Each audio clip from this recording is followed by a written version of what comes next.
Olá, tudo bem com vocês? Meu nome é Lucas Kugler, historiador e coordenador do Núcleo Educativo do Parque Histórico de Carambeí. E encerrando a nossa série História e Meio Ambiente, hoje iremos refletir sobre as inúmeras transformações que a sociedade humana sofreu nos últimos séculos e como isso nos leva a um tópico muito discutido hoje em dia, do qual tenho certeza que você já ouviu falar em algum momento: a sustentabilidade. No entanto, para melhor entendermos esse conceito, temos que conhecer melhor a era em que vivemos, a era do Antropoceno. Palavra diferente, não é? Mas afinal, o que é o Antropoceno? Ele nada mais é do que uma era geológica. As eras geológicas são marcos de acontecimentos importantes que ocorrem há mais de 4,5 bilhões de anos e que contam cada uma com transformações e eventos que impactam diretamente a formação do planeta Terra, ou seja, a sua geologia e as suas formas de vida. Um exemplo de era geológica foi a era Mesozoica, que durou entre 258 milhões de anos atrás a 65 milhões de anos atrás, onde habitavam os dinossauros aqui na Terra. O Antropoceno é uma era recente, onde podemos ver que a ação do ser humano está literalmente transformando o planeta. Isso acontece porque as nossas ações não são apenas culturais, mas também biológicas. As mudanças já aconteciam há muito tempo, há cerca de 800 gerações atrás, ou seja, há 200 anos atrás, quando o ser humano já se tornou fisiologicamente o que nós somos hoje, adotando práticas que mudariam para sempre a nossa vida. Elas se intensificariam ainda mais quando o ser humano domesticou plantas e animais, deixando de ser nômade e se tornando sedentário. Aliás, muitas espécies de animais migraram junto com o ser humano para outros continentes. No entanto, as maiores transformações são mais recentes, se olharmos para a história da humanidade. Com o século XVIII, podemos ver um ritmo acelerado de produção graças à Revolução Industrial. Com essas transformações que mudaram nosso estilo de vida, com o tempo também vieram outras mudanças, melhores condições de saúde, alimentação e higiene, o que acabou resultando em um aumento populacional drástico. Ou seja, esse aumento populacional traz também uma crescente necessidade de fornecer alimentos, água e energia para suprir os nossos bens de consumo.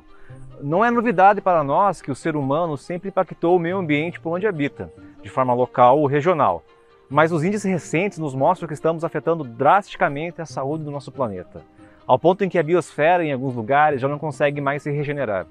Um exemplo disso é o uso da água na produção de alimentos em escala global, que acaba afetando até mesmo a biodiversidade, a segurança hídrica de alguns locais e principalmente o funcionamento ecológico de um determinado meio ambiente. Além dessa crise hídrica, temos uma série de mudanças climáticas acontecendo atualmente, devido às nossas emissões de dióxido de carbono, o famoso CO2, que em grandes quantidades retém o calor nas camadas mais baixas da atmosfera e eleva a temperatura em muitos lugares, contribuindo assim com o aquecimento global.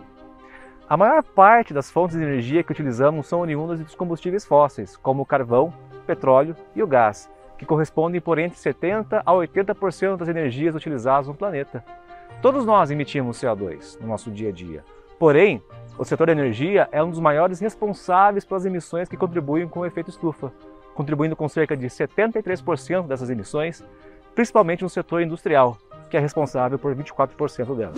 Essas taxas de emissões passaram a aumentar a partir do ano de 1950, com a Grande Aceleração, onde muitas nações estavam passando por um processo de desenvolvimento econômico e tecnológico.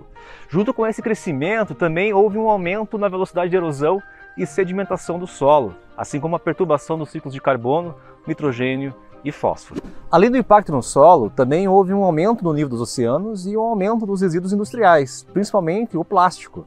Inclusive, anualmente, produzimos novos resíduos químicos, dos quais não temos nem ideia ainda do seu impacto ambiental.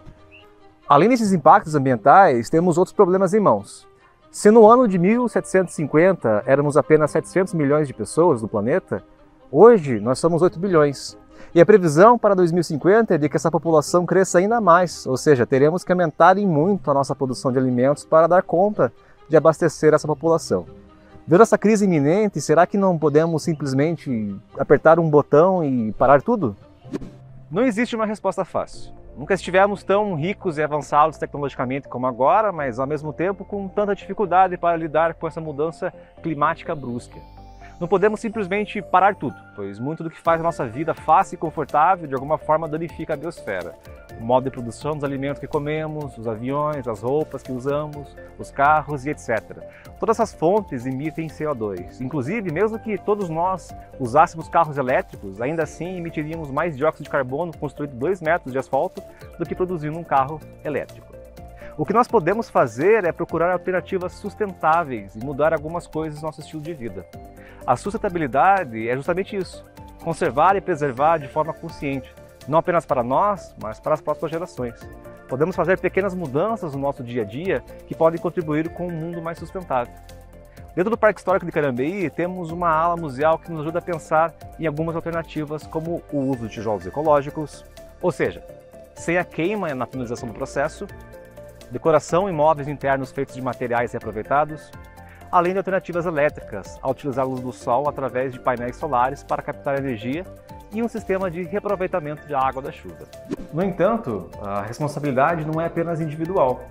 A mudança precisa ser sistemática, nosso sistema precisa ser sustentável, da política à economia. Para aumentar a produtividade agrícola, a produção deve ser focada apenas em áreas férteis e manter florestas essenciais para o funcionamento do ecossistema local, assim como perturbar o menos possível solos que são ricos em carbono.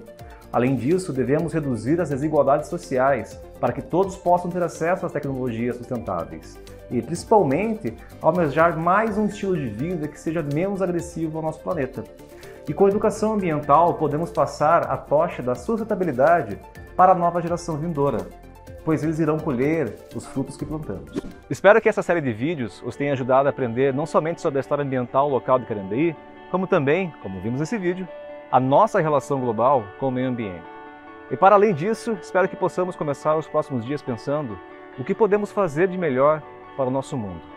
Como diria o astrônomo Carl Sagan, a Terra é um pequeno pálido ponto azul no universo. É nosso único lar que conhecemos e é nosso dever preservarmos e o protegermos. Até mais!